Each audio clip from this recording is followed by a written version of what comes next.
ഇന്നത്തെ നമ്മുടെ യാത്രാ ലക്ഷ്യം ഒരു ആടിനെ വാങ്ങുക, അറുക്കുക, എല്ലാവരും ചേർന്ന് ബിരിയാണി വെച്ച് കഴിക്കുക എന്നതാണ്. കൂട്ടത്തിൽ ഒരാൾ മുഴുവൻ ചിലവും വഹിക്കാം എന്നേറ്റപ്പോൾ കാര്യങ്ങൾക്ക് വേഗതയായി.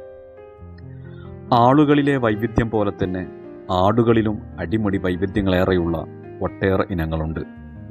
തെയ്സ്, അൻസ്, കബഷ്, നഇജ, ഹമൽ, ജദി, നജിദി, ഹരി, നീണ്ട ചെവിയുള്ള ഷാമി, സാധാരണ കണ്ടുവരുന്ന ആരിലി, ഇങ്ങനെ പ്രായലിംഗ ദേശ കോല വ്യത്യാസങ്ങൾക്കനുസരിച്ച് പല പേരുകളും ഉണ്ടെങ്കിലും നഈമി, സവാഗിനി തുടങ്ങിയവരാണ് ഇക്കൂട്ടത്തിലെ മുമ്പന്മാർ.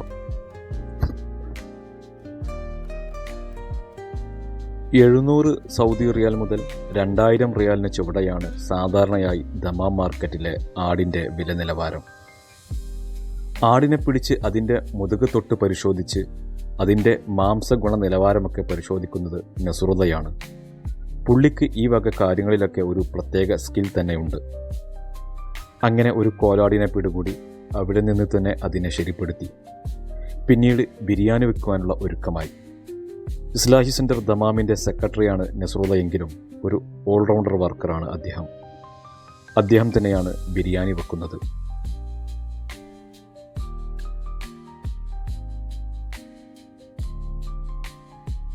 പാചകകലയിൽ തൻ്റെ നൈപുണ്യം നേരത്തെ തന്നെ തെളിയിച്ച ആളാണ് സെക്രട്ടറി നസുറുള്ള. അദ്ദേഹത്തിന് വേണ്ട സഹായങ്ങൾ ഒരുക്കുവാൻ അസിസ്റ്റന്റ് പണ്ടാരി സ്ഥാനത്തേക്ക് മത്സരിച്ച് പണിയെടുക്കുകയാണ് മറ്റുള്ളവർ.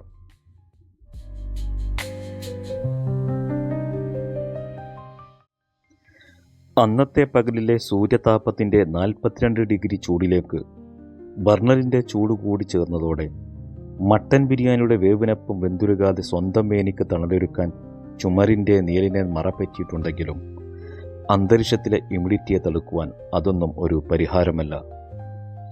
പരിപാടി ഗംഭീരമാകുവാൻ ഏവരും കൈമൈ മറന്ന് പണിയെടുത്തപ്പോൾ മികച്ച റിസൾട്ട് തന്നെ ഉണ്ടായി.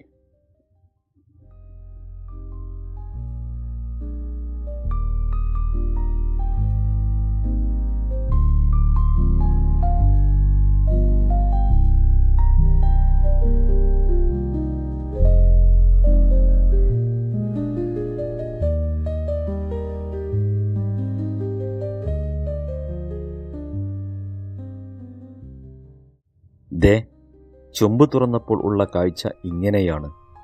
കാഷ്നട്ടും കിസ്മിസുമൊക്കെ മുഖത്ത് വാരിത്തേച്ച് ചമഞ്ഞു കിടക്കുന്ന മൊഞ്ചുള്ള ബിരിയാണി.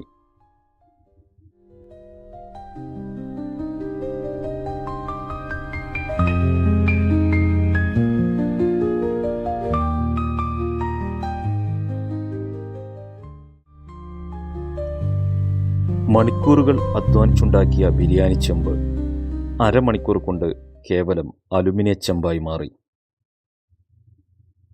ഭക്ഷണം സ്പോൺസർ ചെയ്തവരെയും അതൊരുക്കുവാൻ പണിപ്പെട്ടവരെയും അള്ളാഹു അനുഗ്രഹിക്കുമാറാവട്ടെ.